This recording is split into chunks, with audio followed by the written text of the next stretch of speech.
You begin your night beside a dying fire, wrapped tight in an old wool blanket that smells like saddle leather and pine smoke. Above you, the stars hang still and sharp, scattered across a sky so big it feels like it might fall on you. The grass whispers as the wind moves through it, cold and slow, brushing your face like it's testing your will. You shift on the hard ground and realize, yet again, this isn't a place meant for comfort. A horse snorts nearby. Someone calls twice and rolls over in a canvas bedroll. The fire crackles, mostly out of obligation. You pull your coat tighter and wonder how anyone ever slept like this. Warning: you probably won't make it through this day, not because of danger, but because your body might forget what warmth feels like. Before we start the ride, go ahead and like this video if you haven't already. Subscribe if stories like this help you sleep or keep you company while you try. And drop a comment with your local time and where you're listening from. Cowboys used to mark time by the stars. You've got a clock and a screen, which is cheating, but that's okay. Now let's ease into tonight's journey. It's the 1800s, and you're riding somewhere between nowhere and not quite civilization. The cattle are slow, the wind is cruel, and the ground is harder than any mattress you've ever cursed.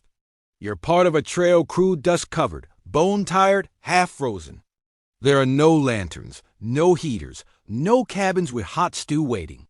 Just men, animals, and the long, endless stretch of open land.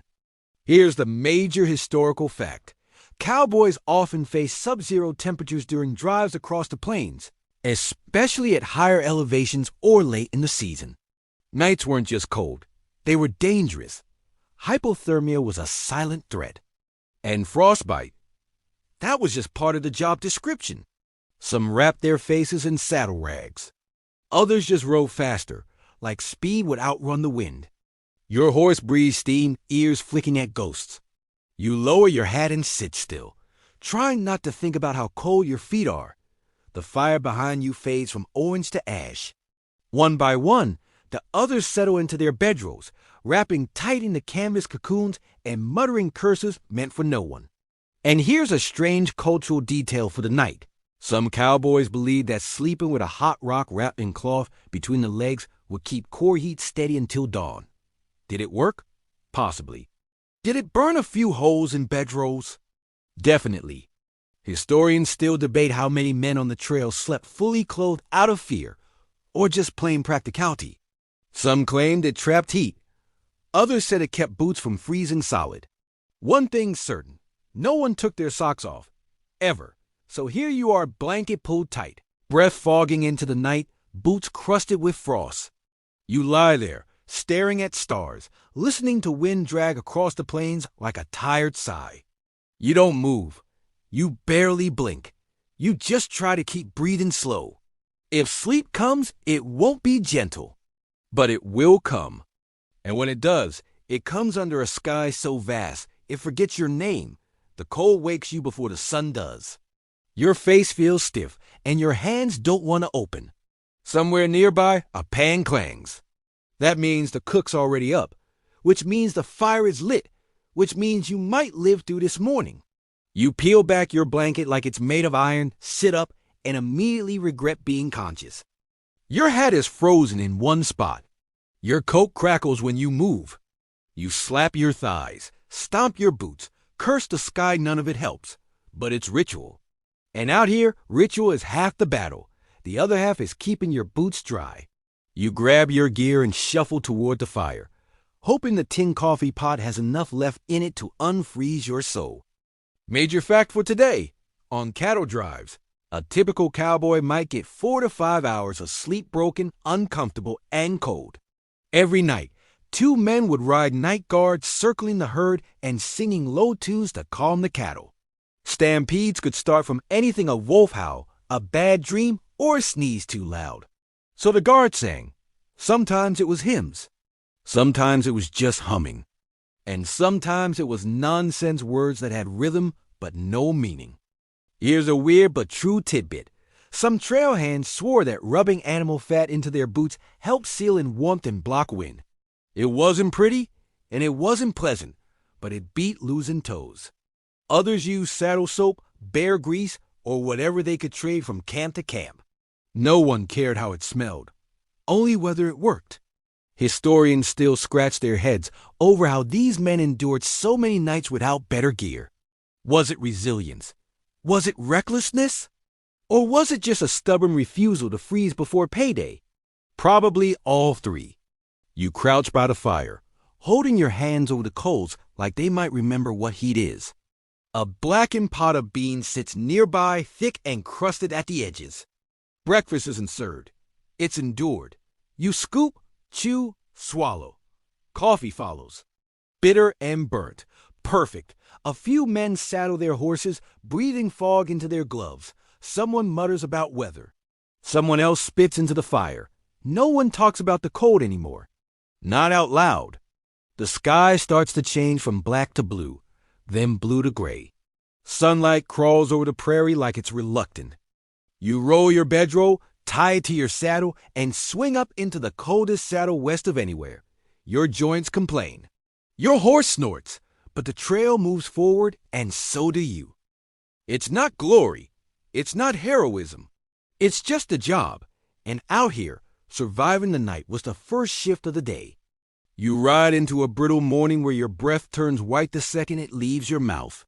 The sun barely scrapes above the horizon, more suggestion than light, and the grass crunches under hooves like old paper. There's no shelter, no trees, just miles of flatland glazed in frost. Your coat flaps in the wind. Your scarf is stiff with cold, and your fingers feel like they're holding reins made of steel wire. The cattle move slow and uncertain, steam rolling from their nostrils, eyes half shut against the wind. A few bawl low and tired. You guide your horse along the flank, scanning the herd for signs of trouble. You don't speak. No one does. Morning silence is part of the routine. It's not peace. It's focus. The kind you need when one wrong sound could set off a stampede. Here's your major historical fact. The average cattle drive crew numbered between 10 and 15 men. Each had a roll point rider, flank rider, drag rider, wrangler, and cook. And every row meant long hours, hard labor, and miserable nights. There were no tents, no bed frames, no cabins waiting at the end of the trail. Just earth, sky, and whatever fire you could manage with dry chips and wind. Now for your cultural tidbit. Some cowboys kept a small iron pan in their saddlebags, not for cooking, but for heating up stones. They buried the stones in coals for an hour, wrapped them in saddlecloth, and tossed them under the blankets at night. The result wasn't luxury, but it was survival.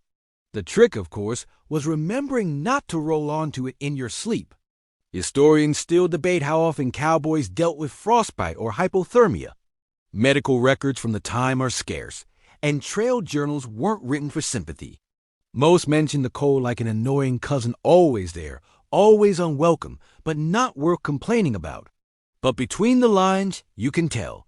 Men lost feeling in their fingers, limped through blistered mornings, and kept going anyway. By midday, the wind shifts. Stronger now, more determined. You duck your head into your collar and lean forward in the saddle. The trail dust rises in frozen puffs under the hooves. One of the riders nearby pulls a scarf over his nose, eyes squinted to slits, and mutters something only the horse hears. The cook wagon pulls ahead, wheels creaking. You catch the smell of boiled coffee drifting back on the wind like a rumor. That's motivation, the kind that gets men through another 5 miles. And coffee, in case you're wondering, wasn't brewed for flavor. It was brewed to keep your soul from cracking. When the sun starts sinking, the herd slows. Cattle bed down in groups, legs tucked under, heads low against the wind. Riders dismount. Bedrolls get unstrapped. Fires are coaxed into existence. There's not much talking, just tired rituals. The kind of silence that comes from men who spent the day wrestling cold with grit and repetition. You find a flat patch near the wagon, unroll your bedding, and build a small trench fire like you were taught. The wind steals the heat, but it's better than nothing. You eat in silence. Beans again. Dry and hard around the edges, like the rest of the world. And when it's time to sleep, you wedge a warm rock between 2 layers of blanket. turn your back to the wind, and close your eyes beneath a sky that looks too cold to hold stars. You wake to a sky smeared in ash-gray light. It's not dawn, it's something earlier, colder, more doubtful. Your blanket's stiff with frost, and the corner of your coat is frozen to the ground. You sit up, bones cracking like old fence posts. Somewhere nearby, a fire wheezes back to life. Coffee's already boiling. That's your reward for not freezing solid. Your breath clouds in the air as you stomp your boots against the dirt. It helps a little. Not enough to feel good, just enough to move. The others are up too. No one says much. Cold has a way of quieting a man. You head toward the fire with your tin cup, wrap your hands around it, and sip the heat even before the taste. Here's the major historical fact for this stretch of trail. Most cowboys average 18 hours of work per day. On winter drives, those hours didn't shrink. They just got slower, heavier. Night riders worked in rotating shifts, 2 hours on, 2 hours off. And even in rest, you didn't really sleep. You waited. You thawed. You listened for whoos that didn't sound right. That's what passed for peace. Now for your weird cultural detail. Some cowhands believe that carrying a dry rattlesnake rattle in the bedroll kept away bad dreams and frostbite. It probably didn't. But when your world's ruled by wind and silence, even a superstition feels like armor. Historians still argue whether cowboys truly hated the cold or if they simply ignored it because nothing could be done. Diaries mention it like a fact of life. Weather reports, if written at all, were one-liners. Cold again. Bitter wind. Hard freeze. That's how you measure weather when there's no escape from it. After a breakfast that tastes like hot bark and scorched hope, you saddle up again. Your horse stomps once, then settles. You mount, roll your shoulders, and tuck your scarf tighter. Another day begins. Same boots, same coat, same cold. And somehow, the routine keeps you warm enough to keep going. The herd is slow, half asleep, hooves dragging through frozen soil. You ride the flank, watching for strays. The wind never stops. Not even for a moment. It presses against your chest like a memory that won't let go. By afternoon, the sun's out, but the warmth is missing. It's all light and no heat. You ride on anyway.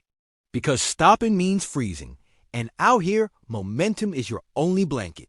You reach a narrow ravine just before dusk, shielded from the wind. The crew sets camp early. Fires burn longer tonight. You settle your gear near a rock wall, curl inside your row, and listen to the wind howl above like it's chasing something it'll never catch. The cold is everywhere, but so are you. You wake with your nose buried deep inside your bedroll, where the air is slightly warmer and slightly more bearable. The sun hasn't shown itself, yet just a dull gray line across the edge of the world. Your breath curls inside the blanket, stale but comforting. For a few seconds, you think about staying there forever. Then the first call from the wagon crew reaches your ears, and you know the day's starting whether you like it or not. You push back the roll. The outside air hits your face like a slap from an old friend, one who never liked you much. The frost on your mustache cracks as you sit up. Your knees complain. Your elbows threaten revolt, but you're still here, still alive. That means something, maybe. Here's your historical fact for this leg of the journey. Most cowboys only own what they could carry. A saddle, a bridle, a couple of blankets, maybe a spare shirt. The idea of spare boots or thick furs, that was for ranch owners and city folks. On the trail, you may do with a single layer and a lot of stubbornness. Bedrolls doubled as suitcases. And if something tore, you patched it with rawhide or gave it a new job entirely. Now for your cultural tidbit. A few hands swore by wrapping their feet in newspapers before pulling on socks. They said it trapped heat. Of course, most papers were outdated and soaked with trail dust, but it added bulk and belief, and sometimes that's all it took to keep frostbite at bay. Scholars still debate how much medical care was available to trail crews during winter drives. Some say ranches hired roaming doctors. Others claim a busted limb just meant being left behind. What's clear is that self-treatment was standard. pour whiskey, grit your teeth, and ride it out. Nothing elegant. Nothing gentle. Just survival. You join the others near the fire, now glowing with wet wood and stubborn heat. The cook scrapes last night's beans from a pan that looks like it's been through a war. Coffee boils, bitter and thick. Someone hands you a cup. It's warm enough to matter.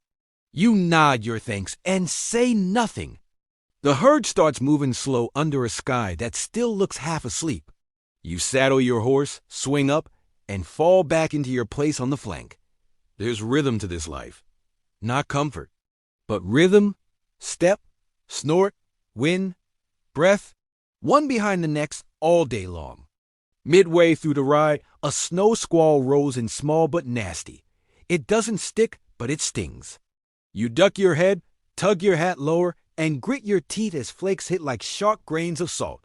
Your horse pushes forward, hooves steady. The cattle close ranks, heads down. You all ride together in the white haze and silence. At camp that night, the fire burns hotter. Extra wood is piled in, even if it means cutting down something barely dead. No one wants to wake up with ice on the inside of the blanket again.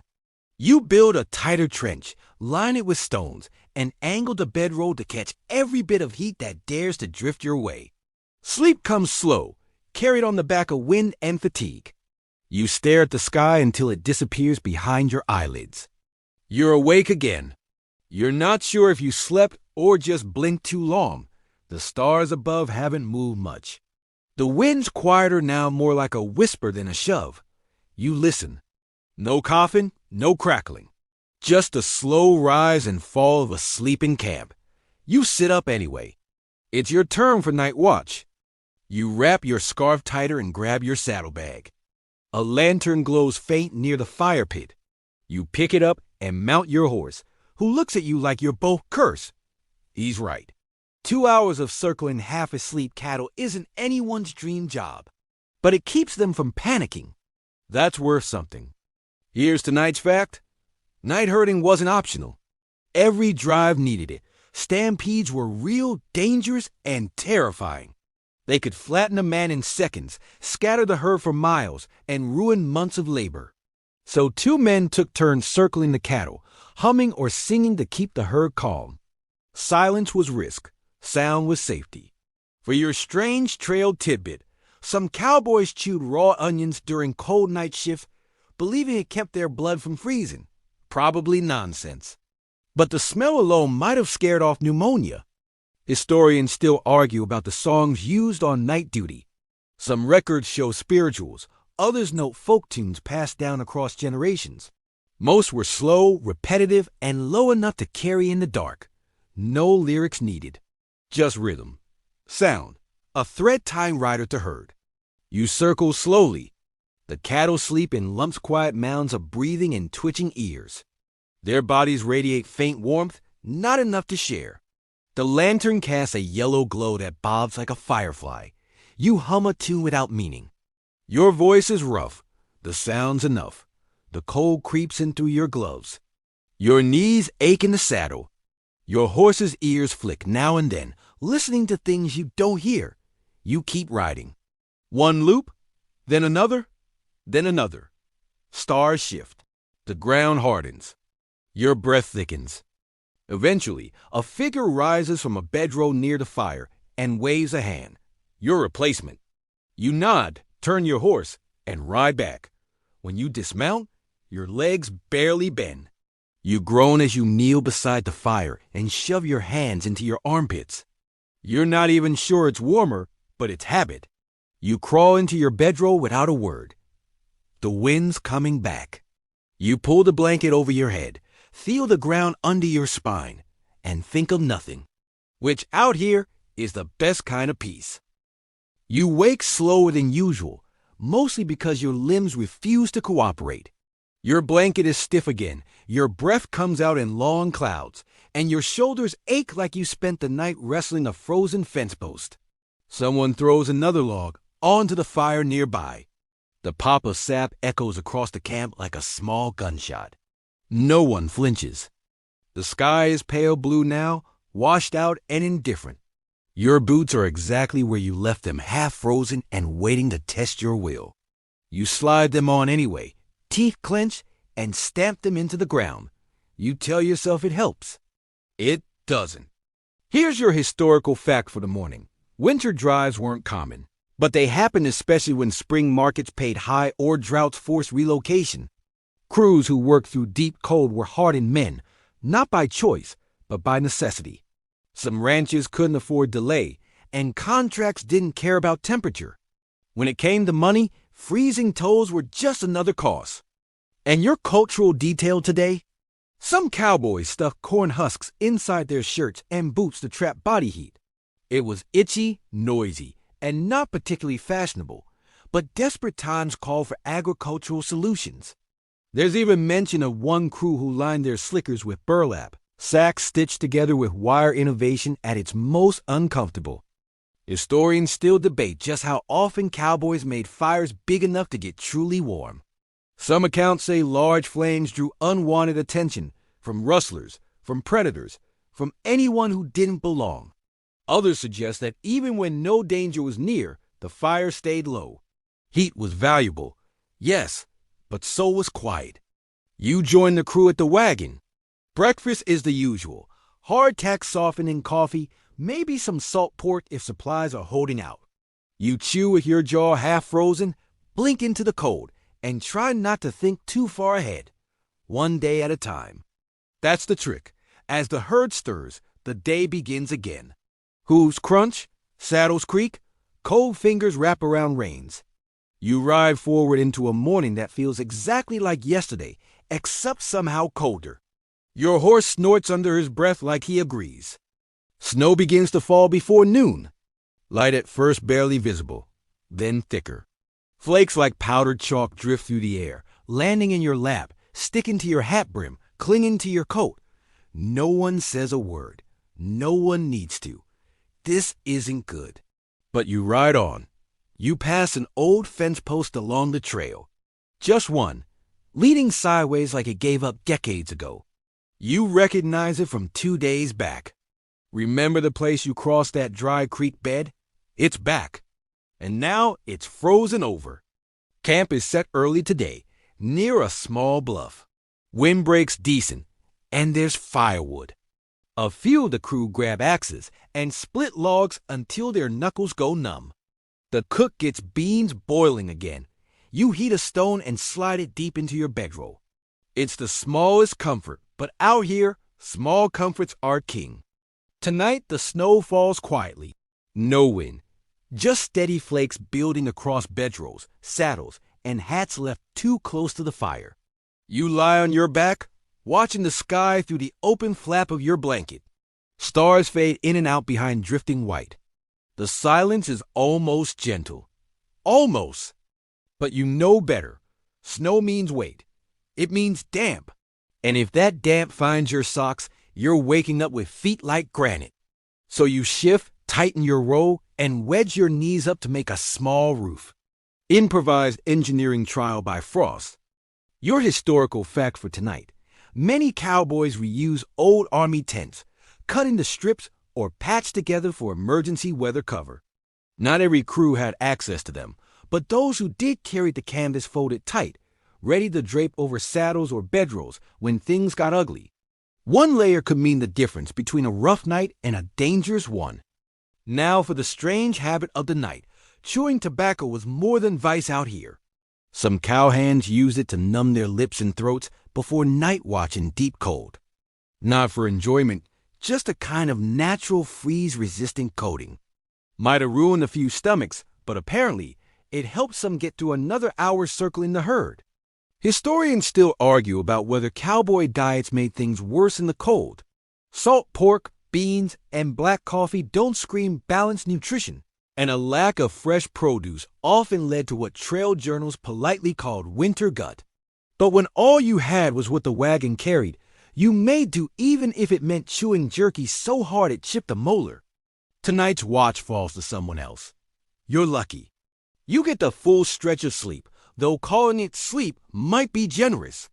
It's more like fading in and out while your back registers every lump in the dirt and your nose works overtime to stay attached.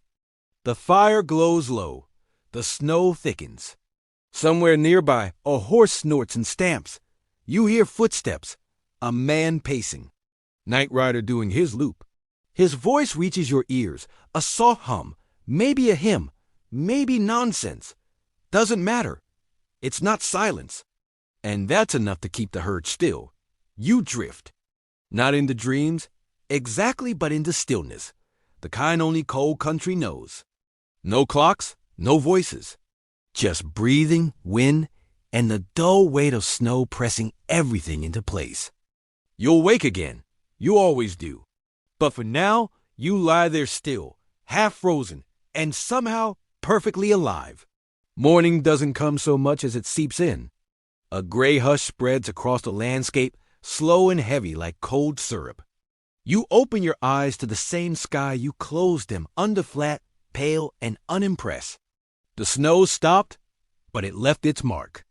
Everything's blanketed, including you. You sit up with a crackle of ice crystals, brushing white from your hat brim, your mustache, your boots. The fire's down the cinders. Smoke curls lazily into the air, too tired to rise. One of the men is already up, poking the embers, trying to nurse flame out of ash with the kind of patience that only comes from long winters and short tempers. You nod to him. He nods back. No words needed. The fire will return, just like the cold never left. Today's historical fact. Snow blindness was a real danger on the plains, especially when the sun broke through after a storm. Cowboys sometimes made slitted goggles from leather or bark, imitating Inuit methods they'd heard about through traders or army scouts. It looked ridiculous, but it worked mostly. You try not to laugh when one of the boys wears his crook. He doesn't care. Vision beats vanity. Cultural habit of the day. Coffee grounds were recycled. Used once. Dry 'em out and boil 'em again. Some crews even passed the same pot down the line. First man got bold brew. Last man got bean-scented water. Still, no one complained. Out here, caffeine was the closest thing to religion. And of course, historians still debate how many of these campfire rituals were personal versus widespread. Some journals mention tobacco shared only with the left hand, or bedrolls always rolled west to east. Others insist those were one-man superstitions. But when you're sleeping under the stars, even nonsense can feel sacred. You ride out by mid-morning. The sun peeks through clouds like it's doing you a favor. Your horse walks careful, hooves crunching over frozen grass and hidden puddles.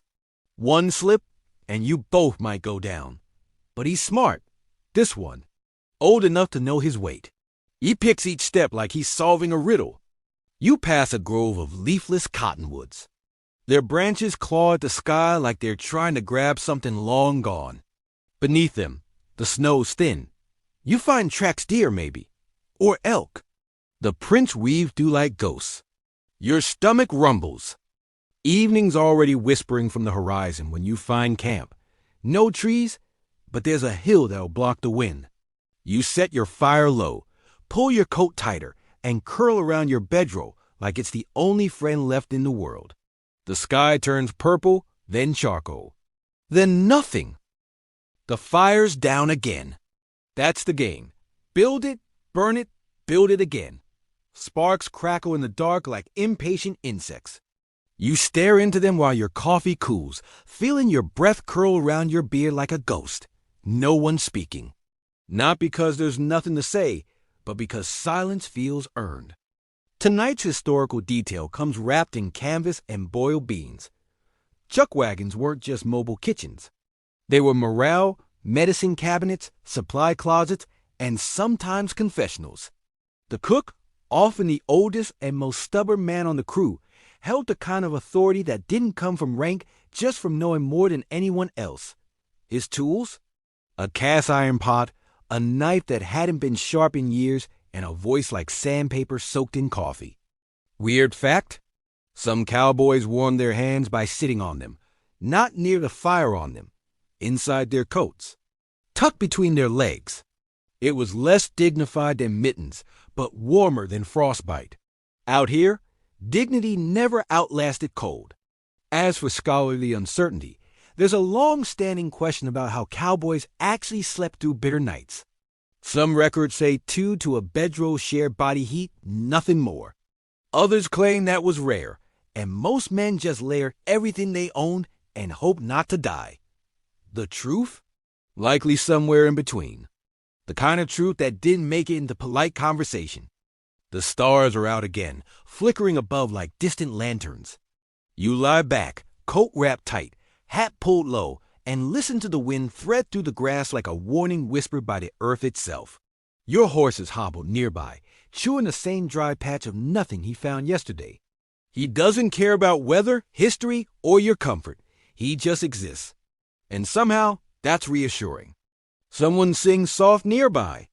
A song about trails, dust, and promises. You don't know the words, but the tune sinks into your chest like warm stones. The fire hisses. Your eyes drift. And the cold? It's still here. But somehow, it doesn't seem quite as cruel anymore. You wake to the faintest touch of light seeping through your blanket flap. It's that thin, cold glow that promises sunrise, but holds back like a miser counting coins. You stretch, joints stiff as old leather, and try not to think about the long day ahead. The fire is low, smoldering in stubborn defiance against the cold. Today's historical fact: cowboys often traveled in shifts when the weather turned fierce, rotating responsibilities for herding, camp duties, and watch. This system helped avoid complete exhaustion, but it meant no one ever got a full night's rest. The trail was relentless, and cold made every hour feel twice as long. Here's your cultural tidbit. Some cowhands kept a small pouch of crushed peppermint or pine needles in their pockets, believing the scent helped clear their lungs during dusty rides and cold nights. Whether it worked or was placebo didn't matter. It was comfort, which counted just as much as skill out here. Historians still debate how much cowboys depended on alcohol during cold seasons. Some journals hint at whiskey shared to warm frozen fingers or dull aches.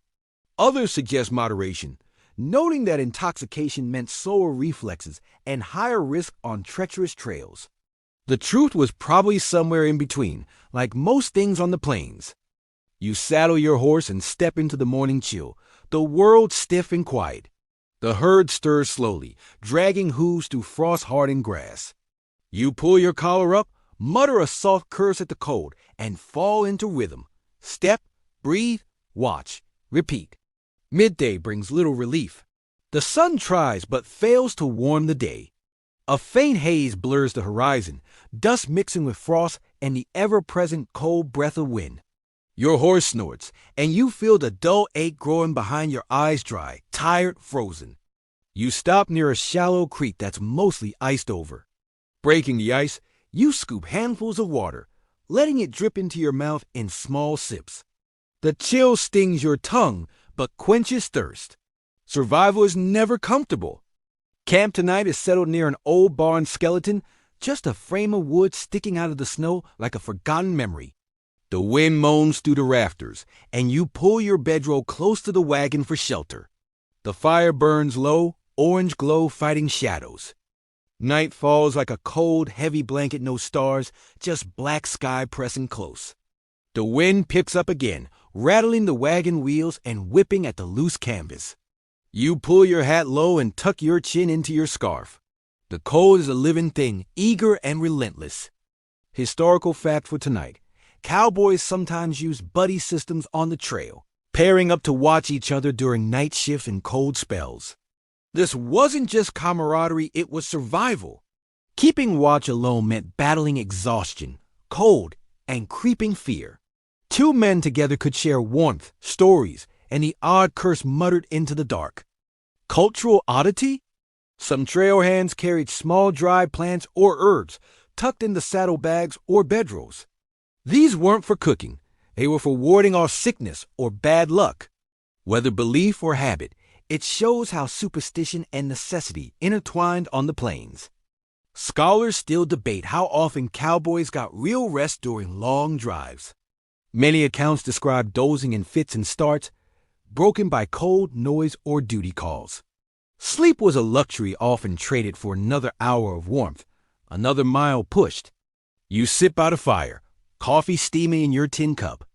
The taste is bitter and sharp, no better than yesterday, but better than nothing. Your hands are numb despite the warmth. You rub them against your thighs, willing feeling back. The camp settles into uneasy quiet. Some men whisper low stories, old trail tales filled with danger, luck, and hard-earned wisdom. You listen from the edges, feeling the weight of history in the air. Your horse rests nearby, tail flicking at invisible flies. The night watch begins soon, and soon enough, you'll be back in the saddle, circling the herd, humming a tune to keep the cattle calm and yourself sane. You lie back, staring into the dark, feeling the cold press against your skin. The wind speaks in whispers, but you no longer fight to hear it. It's part of the rhythm now. The endless rhythm of survival. You wake again beneath a sky mottled with gray clouds, the cold still clutching your bones like a persistent shadow. The fire's embers glow weakly, fighting against the relentless chill. You stretch slowly, careful not to jostle aching muscles or frozen joints. The horses stir softly nearby, their breath steaming in the brittle air. Here's your historical fact for the day. Despite the hardships, some cattle drives continue deep into winter, often out of economic necessity rather than choice. Ranchers needed to move stock before spring floods or to meet market demands, forcing cowboys to brave harsher and harsher conditions. Winter drives were brutal, unforgiving tests of endurance. A curious cultural note: a handful of cowboys reportedly carried small charms or tokens carved bones, bits of flint, or worn coins believing they brought luck or protection. These objects, humble and personal, were silent companions against the vast loneliness of the trail. Historians remain unsure about how widespread such superstitions were. But in a world ruled by wind and cold, even a sliver of hope could keep a man going. You swing into the saddle, the leather cold and stiff beneath you. The herd moves slowly, trudging through frozen grasses and hidden patches of ice. Your horse's hooves make muffled sounds against the snow-covered earth. The world feels both vast and empty, like a breath held too long. The day stretches on, marked only by shifting light and the steady rhythm of hooves. You pass a lone outcropping of rock, jagged and black against the white landscape, a reminder that even in the quietest places, the earth holds secrets. As dusk approaches, you settle near a wind-sheltered bend. The men set small fires carefully, mindful of the precious fuel. The cook offers thin stew, warm just enough to be edible. You eat without hunger, chewing on tired muscles and worn patience. Night falls heavy and early. You tuck in, nestling around a hot stone and the faint warmth of shared bodies. The wind moans outside, a steady companion through another long, cold night. You wake once more to a pale light creeping through the tent flap, the cold softened just a touch. Your body protests emotion, but you rise anyway, boots crunching on frost-hardened ground. The camp is stirring, shadows moving against the dim dawn. Historical fact for this morning: cowboys developed a unique vocabulary for weather and landscape, often borrowing terms from Native American languages and Mexican vaqueros. Words like chaparral, arroyo, and mesquite found their way into everyday use, enriching the cowboy lexicon and reflecting the diverse cultural tapestry of the West. For a cultural oddity, some trail hands believed whistling during a storm would summon lightning or worse, bad luck. So silence often ruled, broken only by the occasional low grunt or the soft thud of hoofbeats. Whether superstition or habit, it added another layer to the complex dance between man and nature. Scholars still debate how much these linguistic and cultural exchanges influence cowboy identity versus practical necessity. What's clear is that the trail was a meeting place for many worlds, blending traditions under open skies. You mount your horse, the saddle cold but familiar. The herd stirs beneath frosted breath, hooves slipping slightly on icy patches. You urge your mount forward, eyes narrowed against the chill and the glare of early light. The trail winds ahead, endless and unforgiving. You settle into its rhythm, the steady beat of survival and endurance. the slow dance with cold and dust and time. The wind whispers promises you're not sure you want to hear. The final morning breaks slowly, the sky a pale wash of muted colors, soft grays, bleeding into tentative blues. You awaken in your bedroll to the familiar sting of cold air pressing against your face, the ground beneath you hard as stone. There's a calmness to this dawn, though you know it's a fragile thing, as fleeting as the warmth in your gloves after hours by the fire. Here's your last historical fact. After months on the trail, cowboys often return home to scars, both seen and unseen, frostbitten fingers that never fully healed, worn leather etched with frost and sweat, and memories that didn't fade with the thaw. Many live with the cold long after the winter ended, carrying its mark in quiet ways. A final cultural note. Before the ride ended, some men performed small rituals, straightening hats, smoothing coats, or whispering thanks to the land. These moments, brief and personal, were attempts to wrest order from chaos, to claim dignity in a world defined by hardship. Scholars still debate what the cowboy spirit truly meant. Was it resilience, stubbornness, or simply survival? Perhaps it was all three, stitched together like the patchwork of their worn clothes, each thread telling a story of cold nights, slow rides, and quiet endurance. The herd moves on as you rise, the cold air filling your lungs with sharp clarity. You mount your horse one last time, feeling the familiar weight of leather and reins. The trail stretches ahead, endless and silent, but no longer quite so intimidating. The wind shifts. It carries a promise, or maybe just a sigh. You don't need to know which. Relax and wind down. Now, as the day softens into night, let your thoughts settle like snowflakes, drifting gently onto quiet ground.